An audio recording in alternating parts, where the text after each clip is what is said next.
Hello, my name is Jones Muna. Today, we discuss delegation and ward management.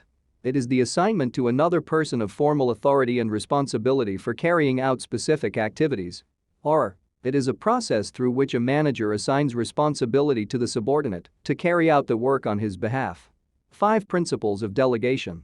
The principles of delegation are derived from the 5 rights of delegation. The 5 rights to delegation from the perspectives of both nursing service administrator and staff nurse are: 1. Right task. 2. Right circumstance. 3. Right person. 4. Right direction communication. 5. Right supervision evaluation. 1. Determine what to delegate. Right task.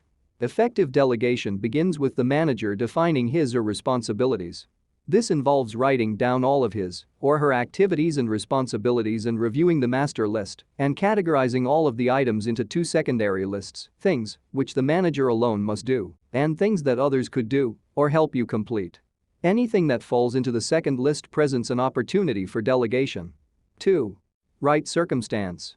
The reason for delegation must be genuine, such as to train and motivate subordinates, reduce workload and promote efficiency. A manager must not delegate his or her duties for wrong reasons or circumstances such as not just wanting to work. 3. Choosing the right person. To delegate the task to a right person, the manager must select a right subordinate to do the job, taking into consideration the skills, knowledge, attitude and position of the subordinate. 4. Clarifying the desired results. Right direction communication. The results expected to be achieved must be clearly explained to the subordinate. When the results are clear, it allows the subordinate to use his or her own creativity and resources to accomplish the task. An added benefit of effective delegation is the individual may find a better and more effective way to accomplish the task or achieve the desired results. 5. Clearly defining the employee's responsibility and authority as it relates to the delegated task. Right direction communication. The manager must clearly communicate the responsibilities and the authority and timeline. The manager must be sure that the subordinate has understood the responsibility and authority assigned to him or her. 6. Monitoring progress. Right supervision evaluation. This can be achieved by conducting follow-up meetings. The follow-up meetings should be focused on monitoring progress and determining the need for assistance. The number of follow-up meetings will vary based on the scope of the task or project and whether the subordinate is new or a long-term member of the department. Advantages and disadvantages of delegation. Advantages. 1. It reduces the workload of the manager. Through delegation, a manager is able to reduce his or her workload by giving subordinates to perform some tasks. In this way, what the manager has to do is reduced. 2. Makes work easier because of shared responsibilities. As a manager delegates performance of some of his duties to subordinates, work becomes easier. Work would become difficult to perform in the absence of delegation, as the manager will have so many things to do. 3. It allows manager to concentrate on aspects of job which require her personal knowledge, experience and skills.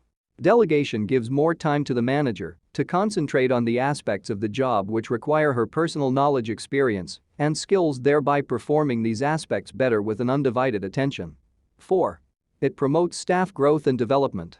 Delegation requires that the manager explains how to perform the delegated tasks to the subordinate.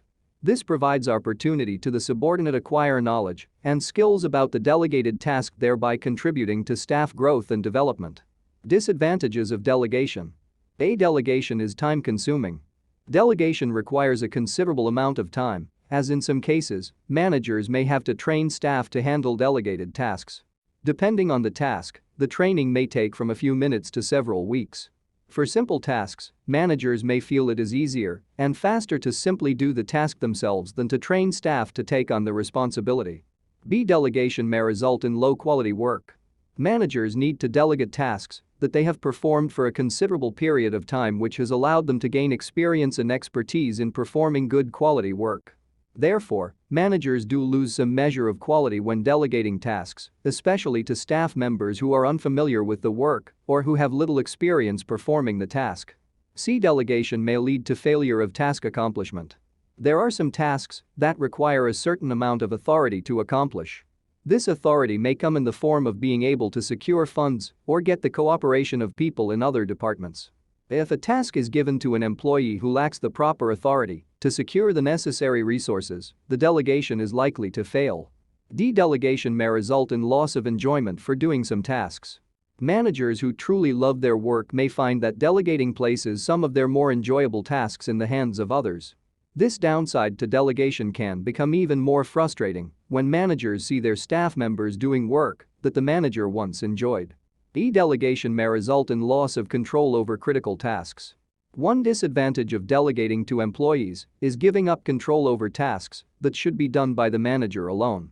Examples include conducting performance and salary reviews as well as training, reprimanding and terminating employees. Qualities of good ward manager. Qualities of a good leader. 1. Intelligence. This is not necessarily knowledge about detailed or highly specialized matters, but good common sense. 2. Integrity. This is the capacity to set standards of personal and official conduct which will command the respect of others. 3. Persuasiveness. This is the capacity to win others to acceptance of the point of view embodied in decisions. 4. Judgment. This is the capacity to know the strengths and weaknesses of the people one works with and how to obtain their maximum usefulness to the organization. 5. Loyalty. This is devotion to a cause and also to the persons with whom one works and willingness to defend subordinates against external attack. Other qualities include 1. Commands respect. 2. Exemplary character. 3. Passion for their work. 4. Trustworthy. 5. Confident. 6. Function in an orderly manner. 7. Tolerant, calm, compassed and steadfast, considers storms, emotions, and crises as part of the leadership. 8. Commitment to excellence. 9. Kind, loyal. 10. Firm and fair. 11. Knowledgeable. A leader should know his subordinates very well, his organization and his role in the organization. 12. Cheerful and polite. 13. Reliable. 14. Good interpersonal relationships, flexible. Ward timetable. Factors to consider when coming up with a timetable. 1. Staff skills interests. This factor is considered in line with patient's needs. All shifts must be adequately covered with skilled staff to meet the patient's needs. For example, it will be not proper to put new nurses in one shift who are still developing their skills. 2. Avoiding understaffing. The staff must be distributed appropriately across all shifts in terms of numbers so that artificial shortages of staff are avoided. For example, putting so many nurses on night duty may create some staff shortage when the nurses complete their night duty and go on nights off. 3. Shift workload. Some shifts are busier than others. For example, night shift is usually longer while morning shift is busier. I will therefore distribute the number of staff according to the workload of the shifts. Busier work shifts will be considered with more staff than less busy shifts. 4. Staff supervision and training needs. New staff may be deliberately put in same shift with more experienced and skilled staff for the purpose of supervision and mentoring. 5. Man-hour job requirement. Each member of staff has a minimum number of hours to work in a week. I will therefore factor in this requirement so all staff meet the minimum number of working in a week. 6. Special requests from staff. Some staff members may make special requests regarding work shift in order to enable them to attend to other issues, e.g. evening classes. I will consider this when making a duty roster. This concludes our discussion for today. Remember to subscribe to my channel and thanks for listening.